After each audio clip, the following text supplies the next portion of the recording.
매일 잠언 묵상 버전 3번째 마지막 장 31장 잠언 하나님의 지혜의 신비 10절에서 12절 그리고 26절에서 30절입니다.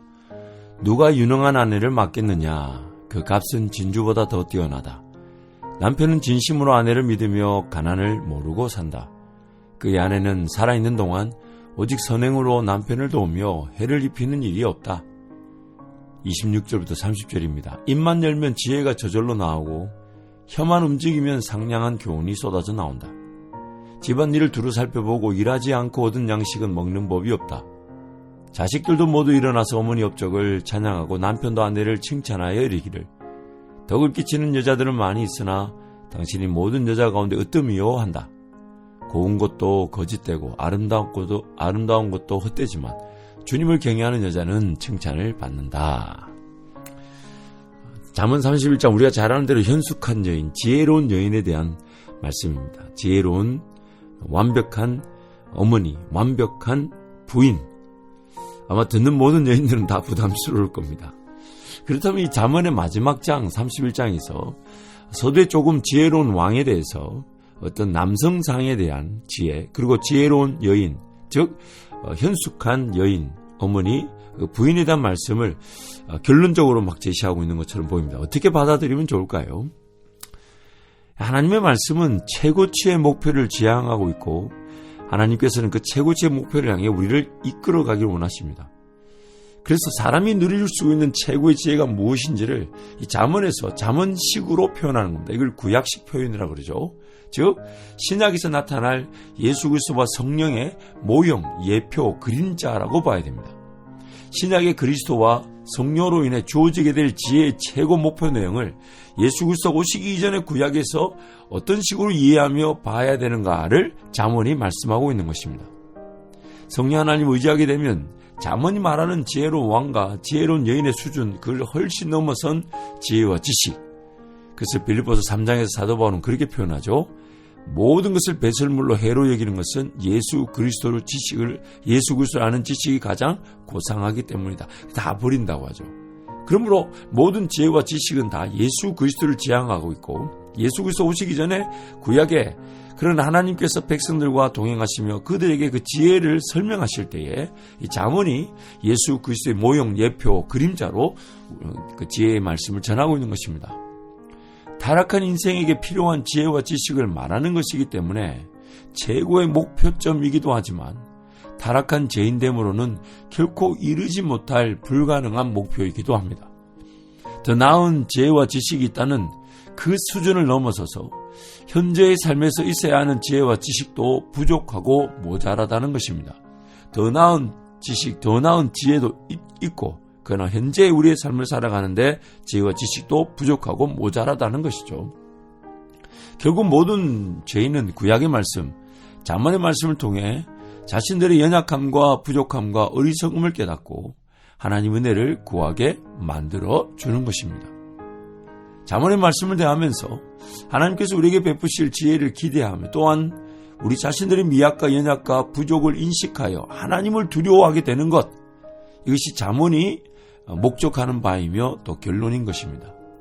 또한 최고의 지혜, 지식을 지향하듯 그런 현숙한 여인을 통해 말씀하셨다는 것은 어떤 지혜가 다름 아닌 창조 질서의 돕는 배포가 같은 그 여인을 상징하기도 하는 것이고 또한 여인의 후손으로 태어날 예수 그리스도를 상징하는 것이기도 합니다.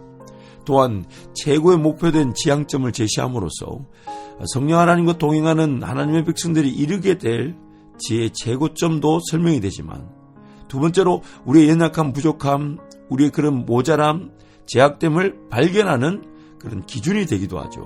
그러나 세 번째는 그 최고 목표점에 있는 그 현숙한 여인의 내용을 보면서 우리의 힘으로는 불가능하지만 하나님께서 그렇게 이루게 하실 때는 신약에서는 그것이 어떻게 이루어지냐면 신일합의, 합일체, 즉 예수 그리스도와 함께 죽고 예수 그리스도와 함께 부활하는, 그러나 그것이 성령으로만 가능한. 그래서 신약에서는 지혜를 이렇게 얘기합니다. 예수 그리스도 아는 지식에까지 자라고 그리스도의 장성한 분량에까지 채워지듯 이르게 될 것이다.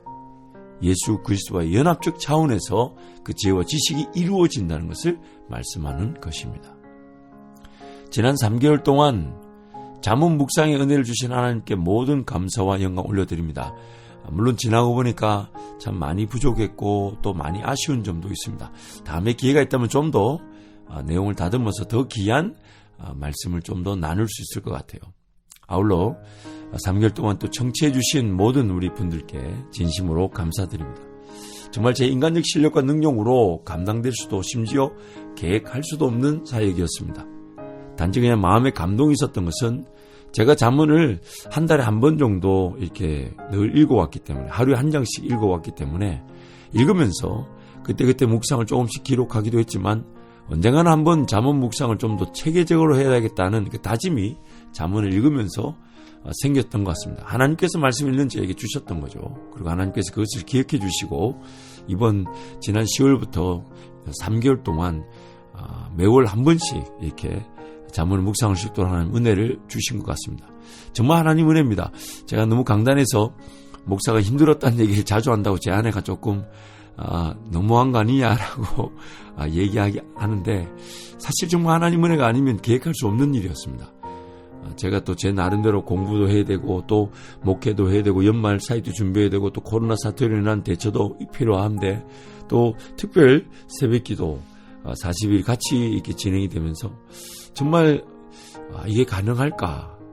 근데 참 신기한 것은요, 하나님께서 기도의 자리에서 깨닫게 하실 때 단 1분, 2분 안에서도 말씀이 깨달아질 수 있고, 또 어떤 경우는 주일 말씀조차도 새벽 기도하면서 하나님 저에게 스치듯 지나간 아이디어 하나만으로도 그 깨달음의 진리가 말씀이 되게 하시는 큰 은혜들이 있었습니다.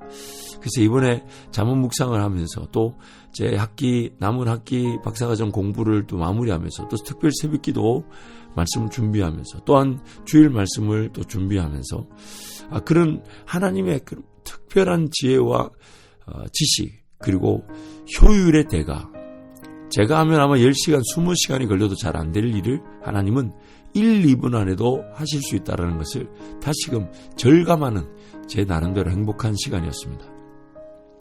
그래서 제가 오늘 마지막 결론으로 3개월 동안 잠언을 묵상하면서 제 머릿속에 남겨진 강렬한 잠언 묵상의 내용들 한 4가지 정도만 나눠보겠습니다. 첫 번째는 타락한 죄인이랄지라도 피조세계 속에서 하나님의 진리를 더듬어서 발견할 수 있다는 것입니다. 물론 구원의 진리가 더듬어 발견될 수는 없습니다. 그것은 특별한 은혜, 즉 성령으로만 가능하죠. 허나 창조 질서를 보면서 하나님의 일반적인 은혜에 따라 창조 질서가 이미 가지고 있는 원리, 그리고 그 창조 질서 위에 사람이 살아가면서 이미 사람의 삶을 지키고 보호하는 일반적인 질서와 원리들이 있고, 그것이 피조세계 가운데 발견될 수 있다는 것입니다.